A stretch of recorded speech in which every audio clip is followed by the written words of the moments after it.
I think overall, I'm a little less optimistic than I would have been last year, but I still think that Ireland have a very strong squad, and I still back Ireland to top our group without too much difficulty. However, I still feel that at the expense of either South Africa or New Zealand, Ireland will unfortunately go out in the quarterfinals. I think overall it's a very strong squad. There was always going to be a few tough calls to be made, and we've seen that since it was announced 2 weeks ago. I think the big one for me is Klein being picked over Toner. Having given it further thought, I can fully understand the reasoning why Klein was picked ahead of Toner. Klein offers that tight head scrummaging role that Toner lacks. He's better getting around the pitch in terms of harder carries and tackles, and overall he has that bit more physicality, which is something that maybe Ireland don't have in abundance.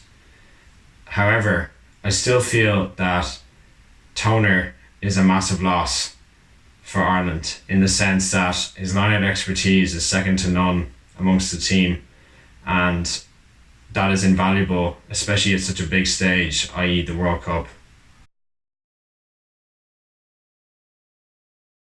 Well, as I just said, I think that was the big one, Klein over Toner. Other calls that were tough to make, I think Farrell and Addison was always going to be a toss-up. I think both have different qualities, and they just decided that Chris Farrell was a more worthy pick. I personally think that John Cooney should be going to the World Cup at the expense of both Marmion and McGrath. I feel Cooney's more of a big game player, offers that bit more around the park, and his kicking ability is also very good.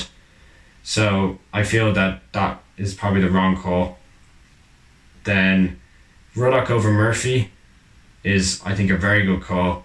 Ruddock gives that bit more physicality, that bit more impetus in the contact area, and I think he'll be a great addition either off the bench in the big games or, leading Ireland in maybe some of the smaller games against Russia and Samoa.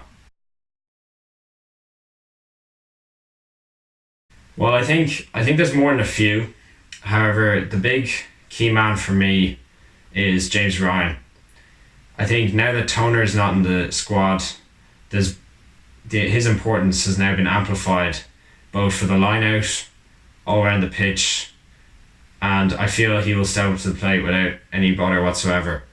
He's shown in the last 2 years how good he can be. Double figures in both tackles and carries is normal for him now, and his all-round game is just brilliant, and I'm really looking forward to seeing how he gets on in the green jersey. As well as that, there are a few in the back line for me that are very, very important for Ireland to do well. We all know that Conor Murray has very much struggled for form in the last year since that famous neck injury last year. However, we need him to step up this year in this World Cup in order for Ireland to go far.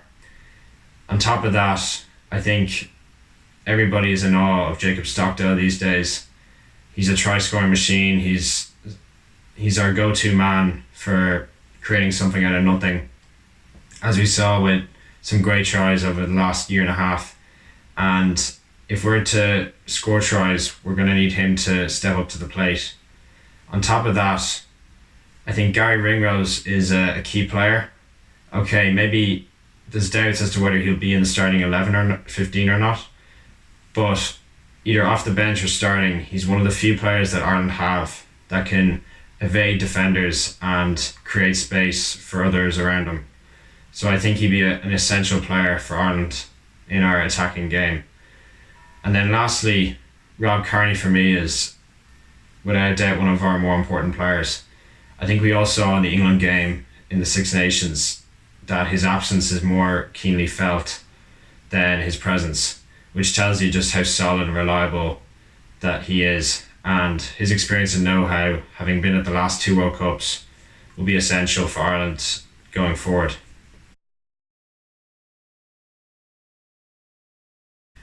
Well, I think Scotland and Japan play very similar types of games in that they both keep the ball alive.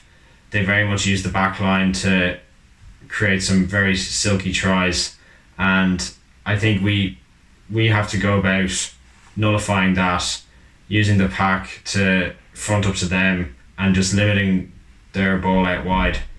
And I think if Ireland can do that, then they will have no problem in grinding out wins against both Scotland and Japan.